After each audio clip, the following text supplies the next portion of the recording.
Bokaro one भूमि घोटाले की जांच में ईडी की भी एंट्री हो गई है। बोकारो में हुए 100 एकड़ से ज्यादा के वन भूमि घोटाले मामले में ईडी ने झारखंड की राजधानी रांची समेत कई अन्य शहरों के करीब 1 दर्जन के ठिकानों पर एक साथ छापेमारी की है। रांची के लालपुर, बरियातू समेत बोकारो और रामगढ़ इलाके के कुछ जगहों पर रेड हुआ है। ईडी के द्वारा रांची और बोकारो में आधा दर्जन भूमाफिया, कई बिल्डर, कई अंचल कर्मी के घर और कार्यालय में रेड चल रहा है। मंगलवार की सुबह करीब 6 बजे से ईडी की टीम ने रेड शुरू किया। अब तक की छापेमारी में क्या कुछ बरामद हुआ है, इसकी जानकारी फिलहाल नहीं मिल पाई है। बता दें कि इससे पूर्व झारखंड की सीआईडी ने बोकारो के सेक्टर 12 थाना में दर्ज कांड संख्या 32/2024 को टेक ओवर कर अपनी जाँच शुरू की थी। जमीन माफिया को लेकर बोकारो वन प्रमंडल के प्रभारी वनपाल सह वन रक्षक रुद्र प्रताप सिंह ने शिकायत दर्ज करवाई थी। जांच के बाद पता चला कि बोकारो में अधिकारी और भूमाफियाओं ने मिलकर 117 एकड़ जमीन फर्जी दस्तावेज के आधार पर बेच दिए, जिससे अब इस मामले में ईडी की भी एंट्री हो गई है। बोकारो वन भूमि घोटाले में जिन वन भूमि को भूमाफिया और अधिकारियों की मिलीभगत से फर्जी कागजात के आधार पर बेचा गया है, उनके ओरिजिनल डॉक्यूमेंट्स बंगाल के पुरुलिया में मौजूद है।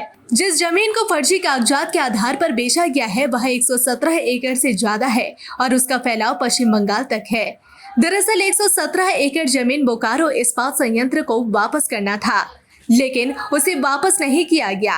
बाद में इस भूमि को भूमाफिया ने फर्जी कागजातों के आधार पर हस्तांतरित करवाते हुए पूरी जमीन ही गबन कर लिया।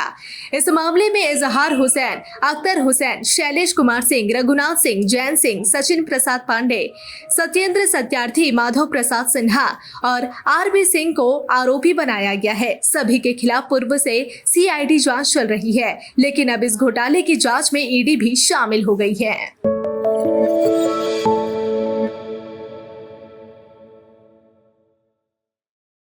बोकारो वन भूमि घोटाले की जांच में ईडी की भी एंट्री हो गई है। बोकारो में हुए 100 एकड़ से ज्यादा के वन भूमि घोटाले मामले में ईडी ने झारखंड की राजधानी रांची समेत कई अन्य शहरों के करीब 1 दर्जन के ठिकानों पर एक साथ छापेमारी की है। रांची के लालपुर, बरियातू समेत बोकारो और रामगढ़ इलाके के कुछ जगहों पर रेड हुआ है। ईडी के द्वारा रांची और बोकारो में आधा दर्जन भूमाफिया, कई बिल्डर, कई अंचल कर्मी के घर और कार्यालय में रेड चल रहा है। मंगलवार की सुबह करीब 6 बजे से ईडी की टीम ने रेड शुरू किया। अब तक की छापेमारी में क्या कुछ बरामद हुआ है, इसकी जानकारी फिलहाल नहीं मिल पाई है। बता दें कि इससे पूर्व झारखंड की सीआईडी ने बोकारो के सेक्टर 12 थाना में दर्ज कांड संख्या 32/2024 को टेक ओवर कर अपनी जाँच शुरू की थी। जमीन माफिया को लेकर बोकारो वन प्रमंडल के प्रभारी वनपाल सह वन रक्षक रुद्र प्रताप सिंह ने शिकायत दर्ज करवाई थी। जांच के बाद पता चला कि बोकारो में अधिकारी और भूमाफियाओं ने मिलकर 117 एकड़ जमीन फर्जी दस्तावेज के आधार पर बेच दिए, जिससे अब इस मामले में ईडी की भी एंट्री हो गई है।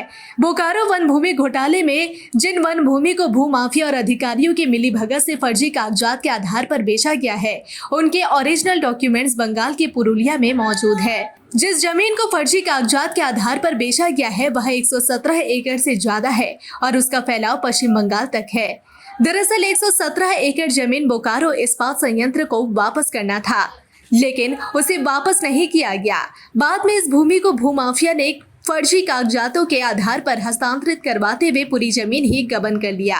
इस मामले में इजहार हुसैन, अख्तर हुसैन, शैलेश कुमार सिंह, रघुनाथ सिंह, जैन सिंह, सचिन प्रसाद पांडे, सत्येंद्र सत्यार्थी, माधव प्रसाद सिन्हा और आरबी सिंह को आरोपी बनाया गया है। सभी के खिलाफ पूर्व से सीआईडी जांच चल रही है, लेकिन अब इस घोटाले की जांच में ईडी भी शामिल हो गई है।